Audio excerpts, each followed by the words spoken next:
Upstate New York, November 1957. In the sleepy town of Appalachian, an extraordinary meeting was taking place. Gathered in the garden of one of the town's wealthiest residents, a gang of sharp-dressed businessmen feasted on several hundred pounds of steak. This unusual group attracted attention, and the local cops looked on astonished. What they didn't know was that they were witnessing a summit meeting of the entire leadership of the American Mafia.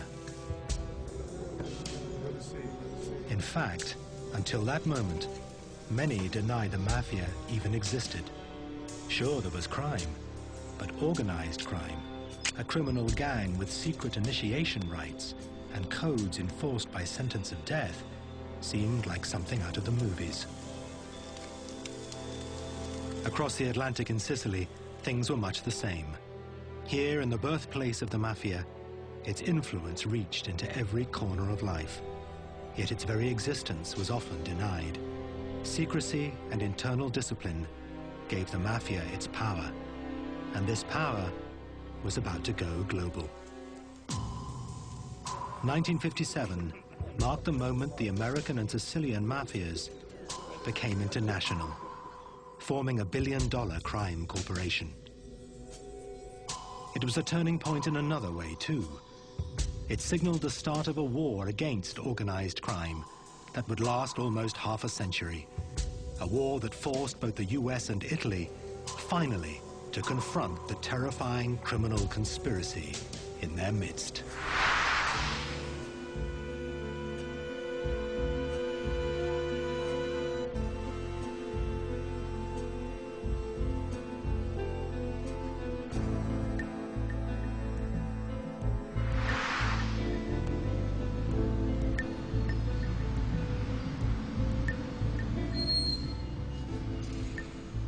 The United States in the mid-1950s.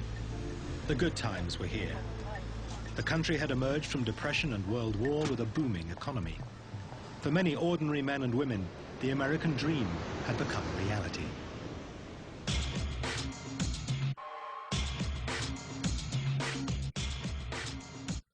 But something else was booming too: the Mafia. For those growing up in a family associated with the mob, it was as if the outside world barely existed, apart from being a source of easy money. The Mafia is organized in groups called families. The head of the family is known as the boss, or the godfather. And the longest-serving New York boss of all time was Joe Bonanno, known as Joe Bananas. He ran the Bonanno family from the early 1930s until the mid-1960s. Bonanno's power was founded on the influence he wielded over his community in New York. His son, Bill, saw firsthand how his father operated, and himself became a leading gangster with the Bonanno family. My father would, on Tuesdays and Thursdays, would go into this hall and sit in an office in the back. And various people from the neighborhood would come in and ask favors. Somebody had a sick child, and she couldn't pay the doctor. And my father would arrange for that. Somebody else had a husband who was cheating on her, and she wanted to know what to do. He would take care of that. That happened twice a week. So when that happens, you begin to form the ideas that when you have a problem, you know where to go.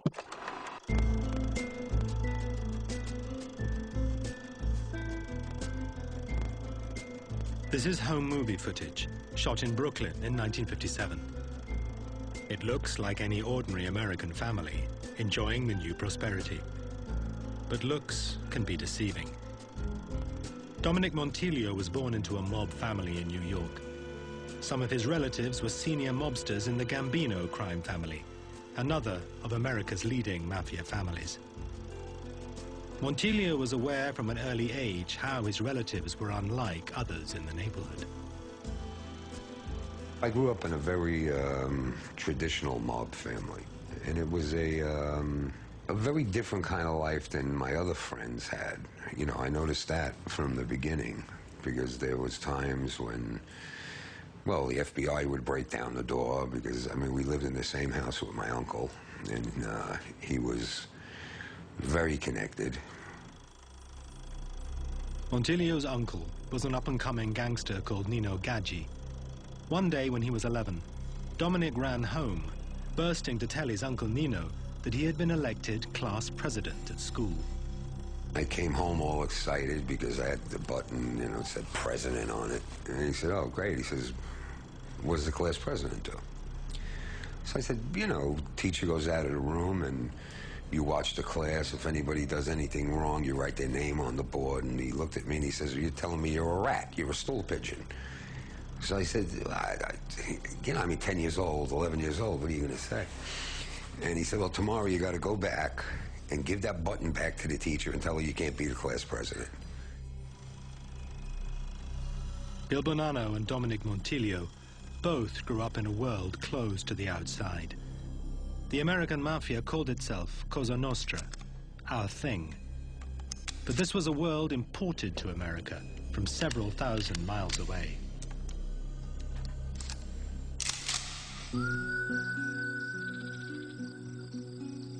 This is where the Mafia came from. Sicily, the largest island in the Mediterranean, with a population of 5 million, less than 2 miles from the Italian mainland. Like Montilio, Leoluco Orlando was born in 1947, in Palermo, Sicily's biggest city. Unlike Montilio, he would grow up to fight the Mafia, not join it. Sicily is a land of contradictions. Palermo is the capital of Sicily. Is the capital of the Mafia too. Is the capital of the history. Is the capital of the shame of this land. In the Sicilian dialect, mafioso once meant bold or beautiful. From the 1860s, it became the name associated with the island's criminal element, who were often organized into families of men related by blood or marriage. But their existence was steeped in secrecy. Even discussing the Mafia was taboo, as Orlando found one day at school. When I was 14 years old, 15 years old, I organized with other students a seminar about the Mafia and against the Mafia. The director, the Jesuit director of the school, called my parents and said, it is a scandal. Why Lucchetto is speaking about the Mafia? We have nothing to do with the Mafia, therefore we are not speaking about the Mafia. Gray area, not seeing, not speaking, not hearing. It was Sicily when I was a young student. Joe Bonanno grew up in this world. He was a native Sicilian, born here in the pretty seaside town of Castellammare del Golfo in 1905. He only moved to America in the 1920s. Sicily has a long history of mistrust of authority. There's an old saying back there that to know a man, you have to know his father, and his father before him, and his father before him. And once that happens, there is very little room for betrayal. Much of the power of the Mafia derived from its ruthless discipline. Chief among these values was omertà, the vow of silence. In Sicily, all mafiosi had to take a sacred blood oath that they would never betray the organization to the authorities, and that they would always carry out the orders of their mob bosses. The novice was sworn in through a quasi-religious ceremony and became a so-called man of honor. The American Mafia followed exactly the same traditional initiation ceremony. You're brought into a room and you're given the image of a saint. Prick your finger, enough to draw a drop or two of blood, put it on the image of the saint, put the saint in your hand, and they light it. And you take an oath, and it simply says that you hope to burn as this saint is burning if you betray your brothers. To break this oath would mean death. Our culture taught us to act like men. And acting like men meant keeping your mouth shut. But for Bonanno and his fellow gangsters, omertà was more than just a vow of silence.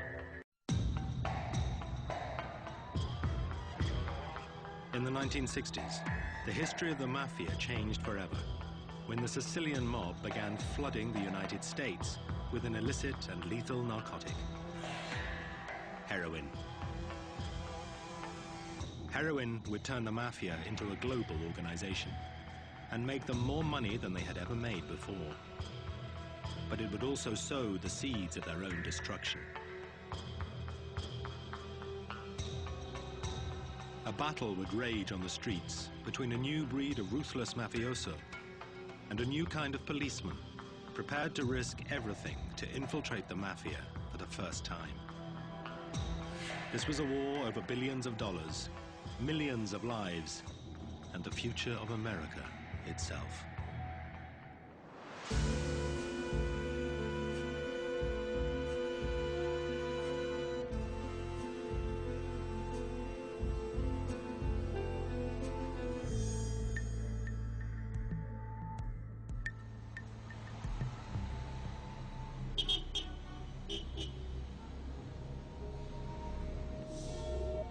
In the late 1960s, drug addiction in the American cities was on the increase, and crime was rising. The government was forced to take action. In 1971, President Nixon declared war on drugs.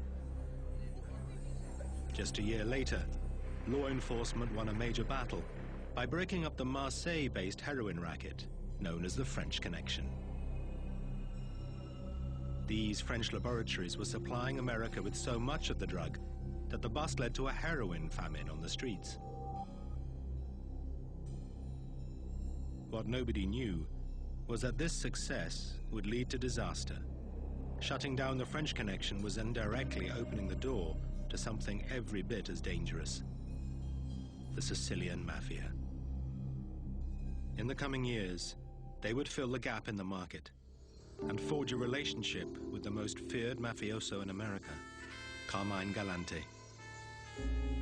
In 1974, 2 years after the French Connection was busted, Carmine Galante walked out of prison, ready to flood America with a new source of heroin and turn the Mafia into a global drugs corporation. Galante was a member of the Mafia family known as the Bonanos. He had a long history of drug trafficking and an even longer history as a tough guy. His personality could be summed up by an incident at Lewisburg Prison, where he was serving a sentence for drugs trafficking. During telephone days, when inmates line up to use the telephone, he was in a section which had some of the toughest black inmates you've ever seen: murderers, strong-arm artists, you name it. And he would simply walk to the head of the line, grab the phone out of some black inmate's hand and said, "Get off the phone." This surrounded by 200 black guys. No one dared touch a hair on his head. When he got out of prison, the rumblings that you heard on the street was a lot of people were scared of him. And he was a real tough guy, little office rocker, and always known as as a heroin man. That's what he did. When Galante got out of prison, the Bonanos were in crisis, their leadership either exiled or in prison. Joe Bonanno's son, Bill, is a convicted mobster. He remembers Galante only too well. He had a short fuse. He was abrasive. He had a manner about him that he would never win any popularity contest, and constantly had a cigar in his mouth. And that's where he got his nickname, the Cigar. With no challengers prepared to take on this dangerous man, the Bonanos had their new boss. Galante's top priority was to kickstart the heroin trade. In 5 short years, he transformed the fortunes of the US Mafia by leading it into an era of multi-billion-dollar profits and unparalleled violence. In the 70s, the Bonanno family was known in the Mafia circles basically as being the heroin family. I mean, you know, everybody knew they were dealing in heroin. Galante was now in the perfect position to build a heroin business even bigger than the French connection. He was head of the Bonanno family, and now the heroin trade was moving to Sicily, where Galante had his roots.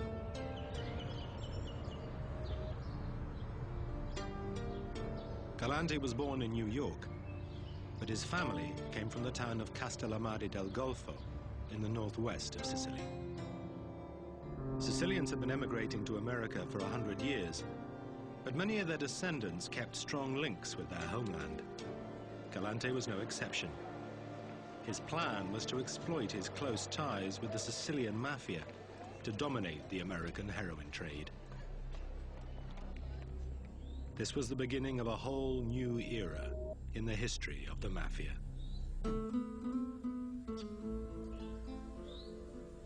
Until now, the Sicilian and American Mafia had mainly operated as separate organizations.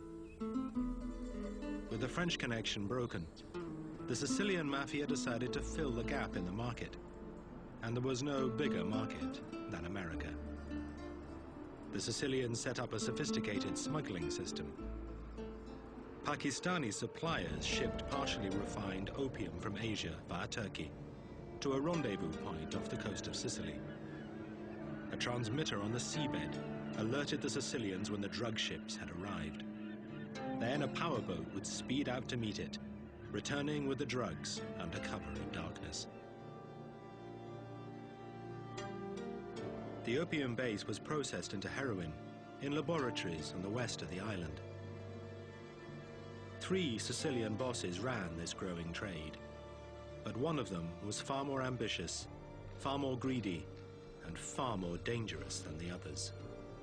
Totò Riina. Riina planned to shake up the Sicilian Mafia, just as Galante was making waves in America. The Sicilian Mafia always claimed they adhered to a code of honor, murdering only when necessary, and avoiding the killing of innocents, women and children. But Riina shunned these old guard rules.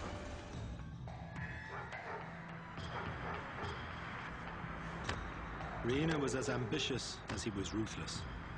He was determined to become the boss of bosses, head of the Sicilian Mafia. To achieve this, he would commit so many atrocities that he became known simply as the Beast.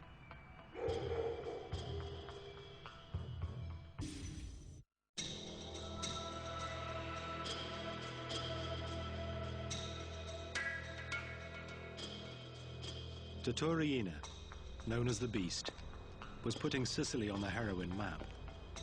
In the early 70s, his factories were producing ton after ton of pure heroin. All of it needed to be sold.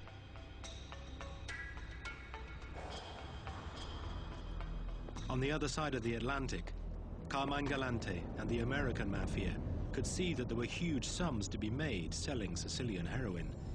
But there was also a problem. Throughout its history, the US Mafia had vowed never to be associated with drugs. The Chicago mob, known as the Outfit, was one of the most vocal opponents of the drugs trade. We always knew that if you dealt with drugs, it was a dirty business. And it'd be like you're feeding your own kid narcotics. So it was like taboo. And if you got involved with it, you're definitely going to get whacked. As far as the Outfit was concerned, there was no need to deal drugs when money could be made in more acceptable ways. In the 1970s, Frank Carlotta was sent to Las Vegas to make sure nobody messed with the Outfit's highly profitable casinos.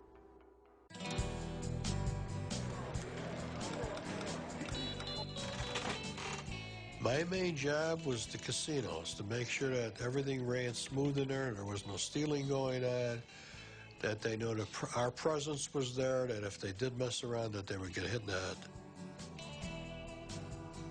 For Carlotta and his crew, running casinos earned them respect in a way drugs never would. Actually,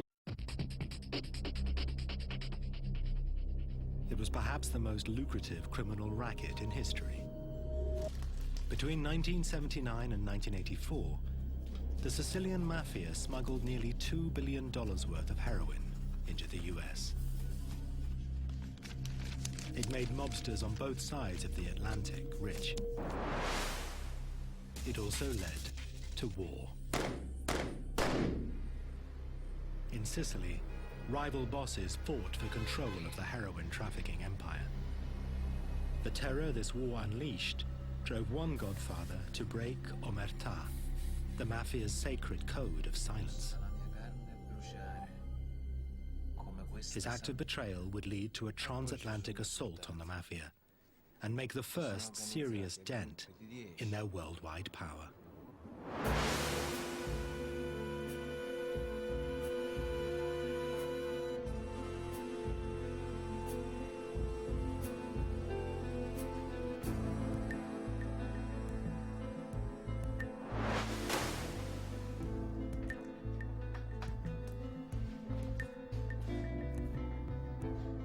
Heroin was flooding into the United States in the late 1970s, smuggled inside Italian food products and distributed through pizzerias owned by the Sicilian Mafia.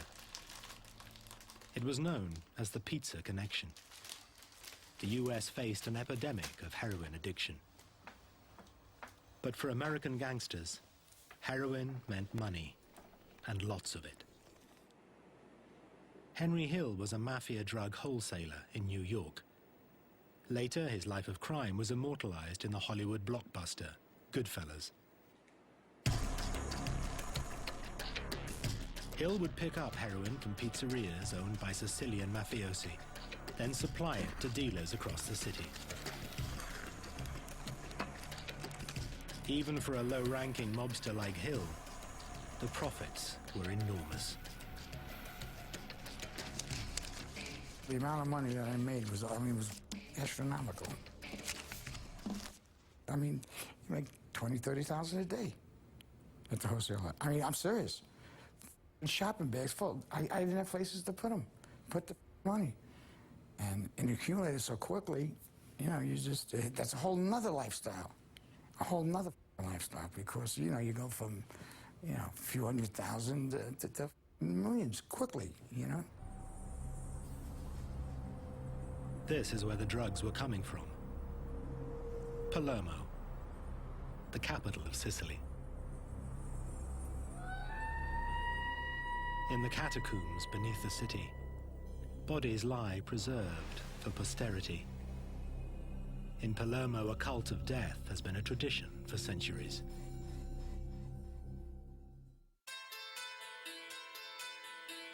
In the 1980s, death loomed over the island once again. A bloody mafia war was raging. The prize, control of the heroin trade to America. It was a war started by a ferocious mafia gang from the village of Corleone. Corleone was a mafia stronghold set high in the mountains of central Sicily. It was the place that gave its name to Marlon Brando's character in the film The Godfather.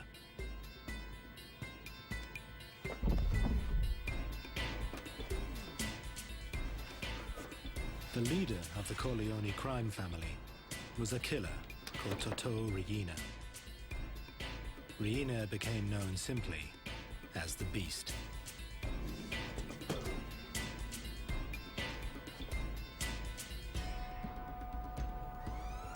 In 1981 and 1982, bodies of Riina's victims were turning up on the streets of Palermo every 3 days. Yet a wall of silence meant bringing the killers to justice was impossible.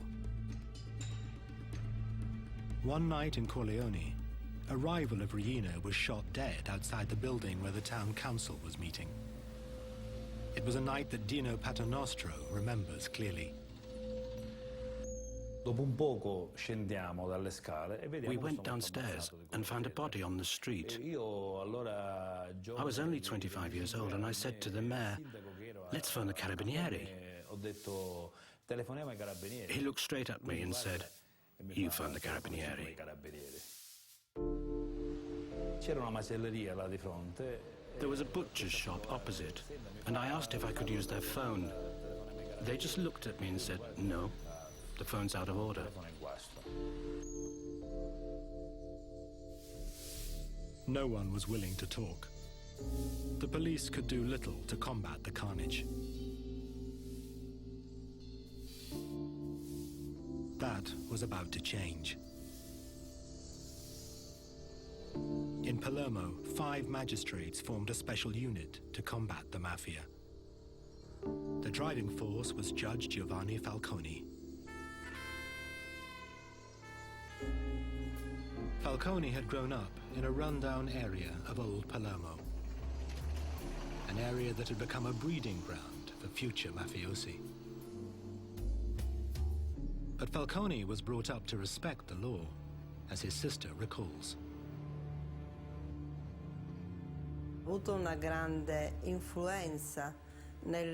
Our parents had a big influence in the way we grew up, particularly in shaping Giovanni's character. Above all, in our household, patriotism and the love of our country were the most important values in life.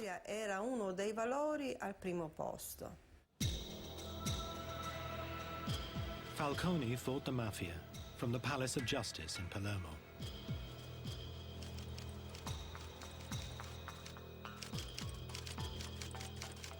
Even here, he lived in fear for his life.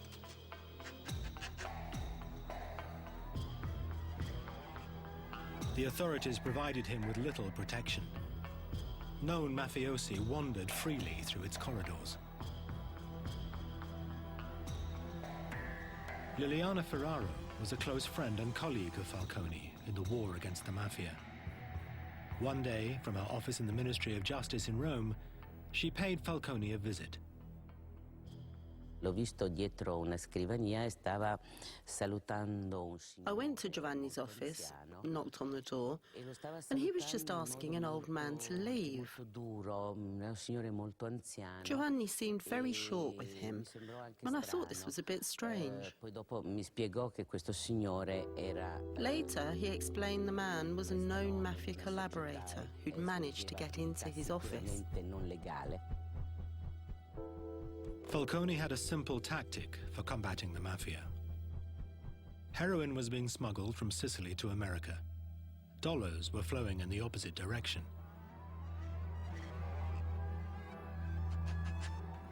If he could uncover the paper trail of this dirty money, he would be able to mount a criminal case against the mafia's leaders.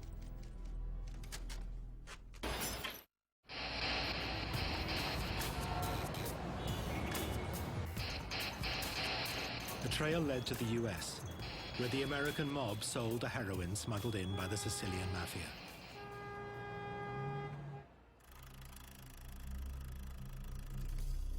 This is home movie footage, shot in Brooklyn in the mid-1950s. But this was no ordinary American family.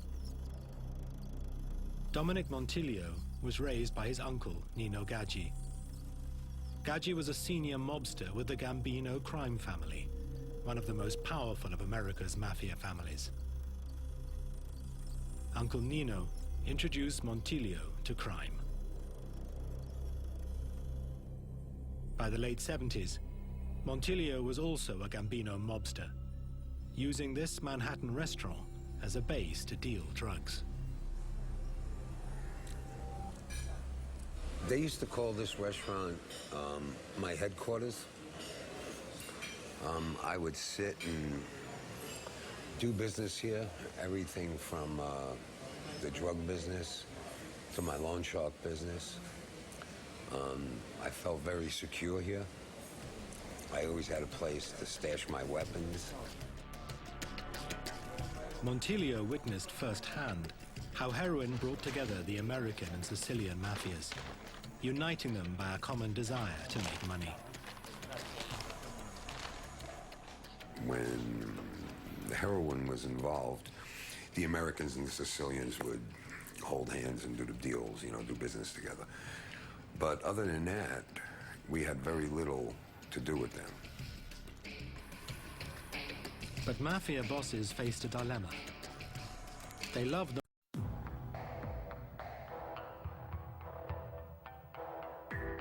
two very different godfathers, separated by 4,000 miles of ocean.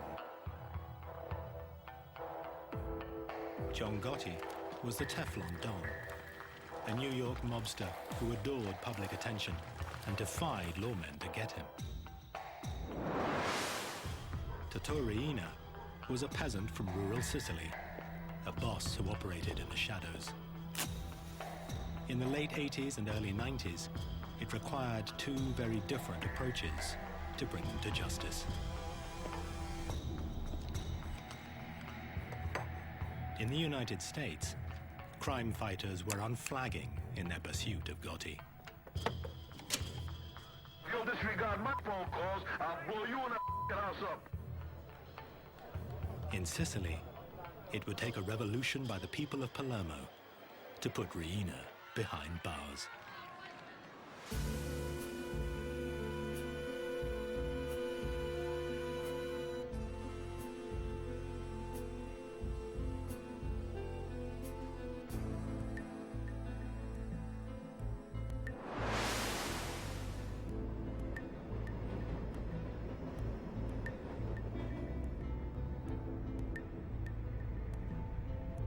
John Gotti was a violent and reckless hoodlum from his earliest days.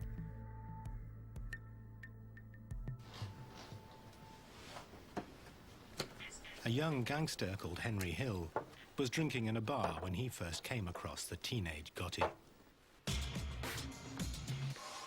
of a sudden, John comes in, doesn't work anyway, goes over to the card table and starts whacking the guy with a bat or a pipe or something.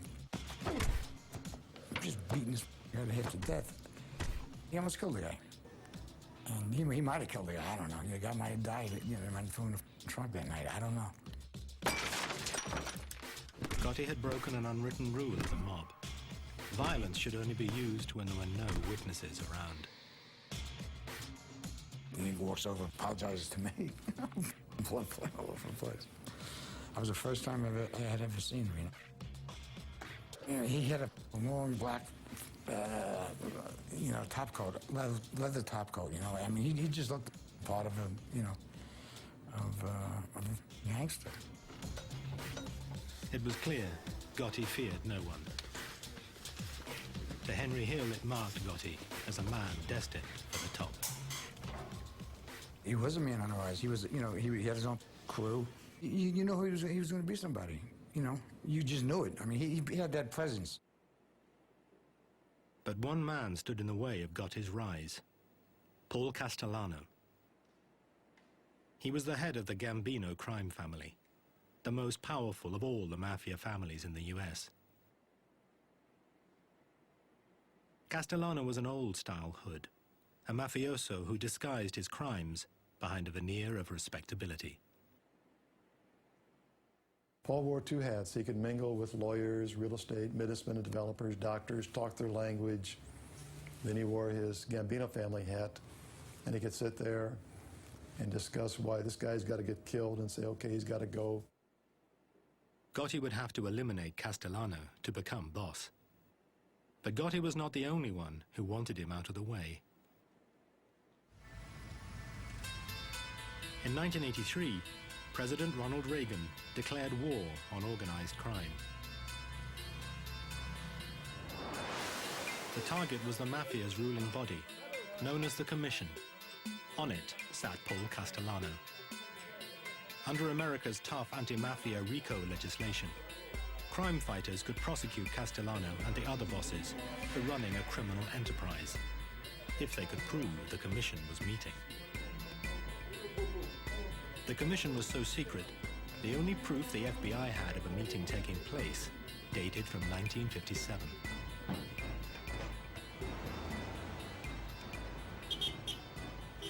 Then, one morning in May 1984, at FBI headquarters in New York, Agent Joe O'Brien received a call from a mole inside the mafia.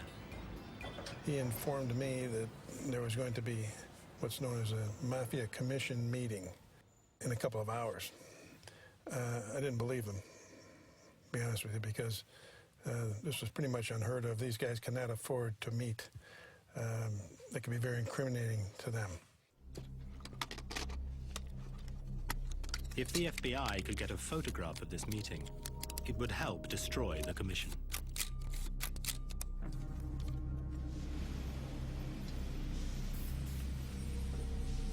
O'Brien and a fellow agent, Andy Curins, staked out this building, a small house on Cameron Avenue, Staten Island, that belonged to a relative of a senior mafia don. The agents hid in the back of an unmarked van, a few hundred yards down the road. The van was right back here, right about where the white car is, right in front of the 54 there. That's about where we were parked. And we had a nice straight shot. There were no cars at that time. We had a straight shot down the street to 34 Cameron. So we sat there for 3 hours, till about 4:30. And then they started coming out crime family by crime family. The top men in the Gambino, the Lucchese, the Colombo and the Genovese families all emerged. Then finally our long-awaited guest of honor, if you will, Paul Castellano, came out. Castellano was the boss of bosses. It was like the king strutting out. You could almost envision a carpeted area.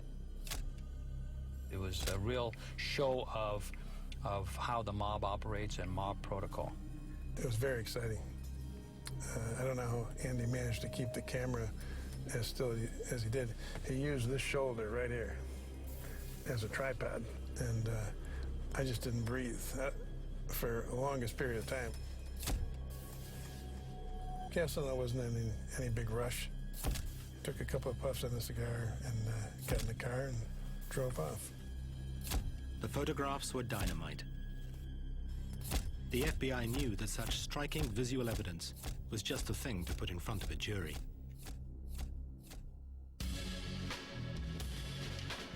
In February 1985, the FBI seized all 5 members of the commission. Agents O'Brien and Curins arrested Castellano and drove him to FBI headquarters in Manhattan. Federal authorities and New York City and state law enforcement officials today announced one of the most important indictments of mafia bosses in this nation's history. In the car on the way to FBI headquarters, Castellano heard a radio news bulletin about the arrests. Racketeering and extortion. The charges carry prison sentences of up to 20 years. From New York, NPR's Mike Schuster. It was the beginning of the end of Castellano's reign. The authorities made their move late last night. Among those now facing federal racketeering and extortion charges are Paul Castellano, head of the Gambino family. The key to the investigation was an electronic bug. He turned to Joe, I remember, and he said, "Is that true? Is that true? You listened to my private conversations." Prosecutors say the recordings are of superb quality. You could almost hear him, like, groan. Castellano awaited trial, at which the photos would be key evidence.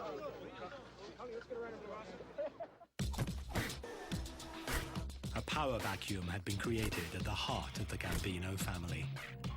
The situation was ripe for war.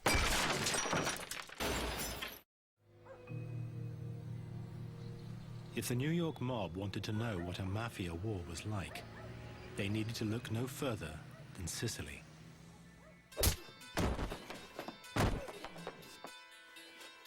Here, the mafia's boss was Totò Riina, an elusive, psychopathic killer from the town of Corleone.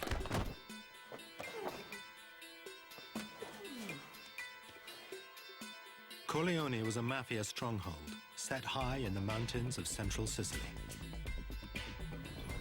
It was the place that gave its name to Marlon Brando's character in the film The Godfather. Riina's cruelty earned him the name The Beast.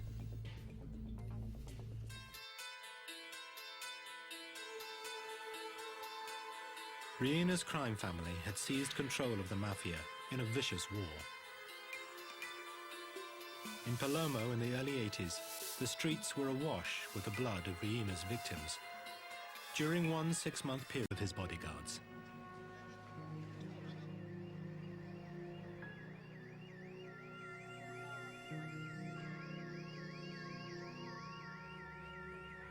This outrage was the final straw. It caused a revolution against the mafia, led by the people of Palermo. After the killing of Paolo Borsellino, the reaction of people, of population in Palermo was enormous. The women, the children, the people reacted, just crying, basta, no more, enough is enough. Enough was enough. Thousands poured onto the streets of Palermo in a wave of anger unprecedented in Sicilian history. Everyone sensed the mafia's next target was Mayor Leoluca Orlando, elected to office pledging to rid Palermo of the mafia. When he appeared in public, women and children threw a protective cordon around him, daring the mafia to kill them to get to the mayor. They sent a clear message. The message was that I was not alone. The message was that the mafia can kill a man. The mafia can kill 10 men, but the mafia cannot kill thousands and thousands of women and children. It was the beginning of the end. People power had beaten back the mafia. The government flooded Sicily with thousands of troops, determined to crack down hard on the mafia. In January 1993, Italian police scooped the biggest prize of all. Following a tip-off, Tito Riina was finally arrested.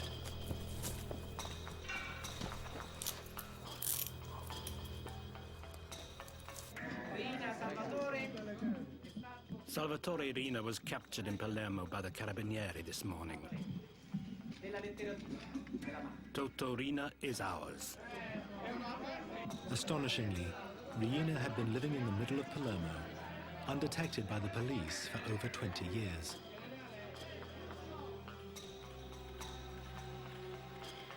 When Riina was paraded in public, Italians were shocked. This inoffensive-looking, peasant-like character was responsible for the brutal slaying of Falcone and Borsellino, along with hundreds of others. At his trial, Riina painted himself as a poor old man who knew nothing about the mafia.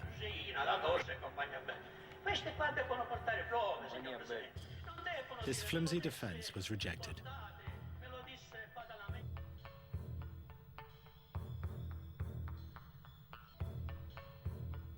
Riina was sentenced to life imprisonment to be served away from Sicily in a jail on the Italian mainland.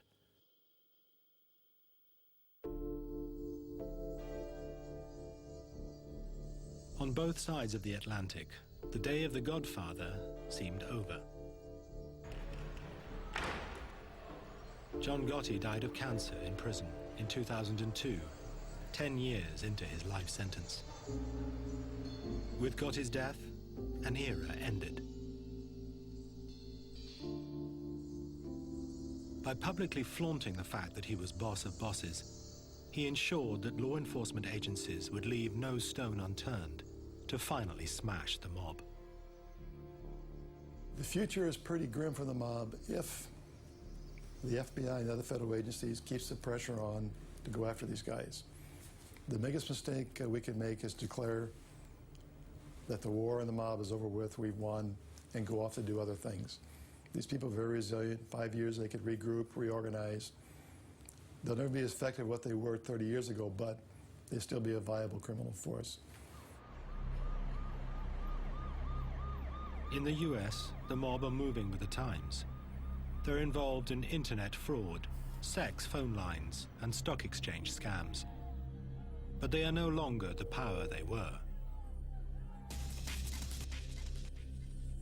Nor will the FBI let Russian, Chinese, or other criminals dominate their neighborhoods in the way Italian gangsters once controlled theirs.